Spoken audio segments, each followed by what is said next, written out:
In this example, we have a jet airplane, and it needs to reach a speed of 90 meters per second in order to take off. Now, I've included the miles per hour just to give you a little bit of a frame of reference, just because we don't typically think in terms of meters per second. You know, we're used to velocities in miles per hour here in the United States, right? But 90 meters per second, that's the velocity we need to get up to take off. And if the plane accelerates from rest at a constant rate of 2 meters per second, right? So if you have a constant acceleration, what is the minimum length for the runway? All right, we don't want to run, we want to get up to 90 meters per second, and we don't want to run out of runway before we get to that point. So that's important. We don't want to run off the end of the runway. So we need to know, okay, how long of a runway do we need in order to achieve this? Again, I'm going to use the graph of the velocity versus time. We're accelerating from rest, and we're accelerating at a constant rate, 2 meters per second, right? I'm going to have a velocity graph that looks like that. We're starting from rest, so the velocity is 0, and then we're going to get up to some speed, right? And we can actually write the equation for the velocity. The velocity is equal to the acceleration times time, right?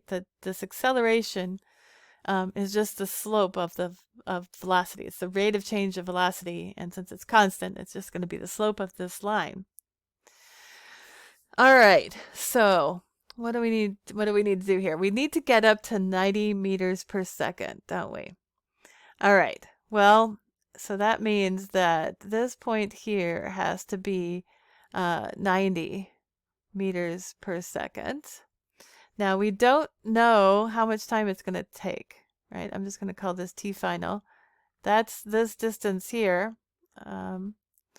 And the velocity, the final velocity is 90, right? So this distance here is going to be the 90 meters per second. All right. So what do we need to do here? First of all, we know we're accelerating at 2 meters per second. So it'd be nice to be able to find that time, right? How long does it take us to get up to 90 meters per second? So how can we figure that out? Well, I mean, we have this formula here for the velocity is 2 times the time, right? But you can kind of figure that if we're increasing our velocity by 2 meters per second every second, right, it's going to take us 45 seconds to get up to speed. But we can also do it mathematically. Velocity is equal to 2 times the time.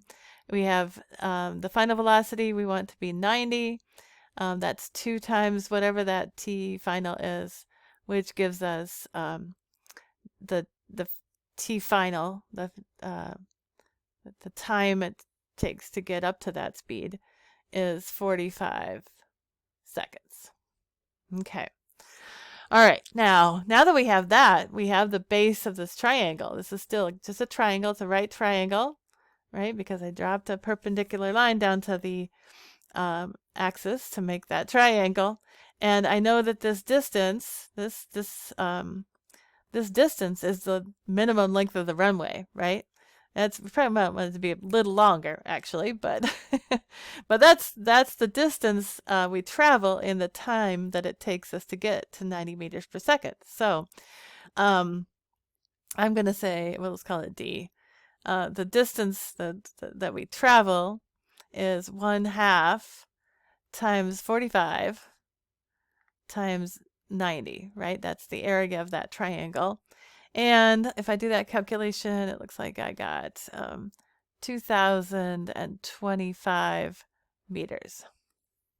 Okay, so that's the minimum length of the runway. Now, of course, like I said, we probably wanted to be a little longer than that, but that's how much distance we have to travel in order to increase our increase the speed up to 90 meters per second if we have this constant acceleration of 2 meters per second every second.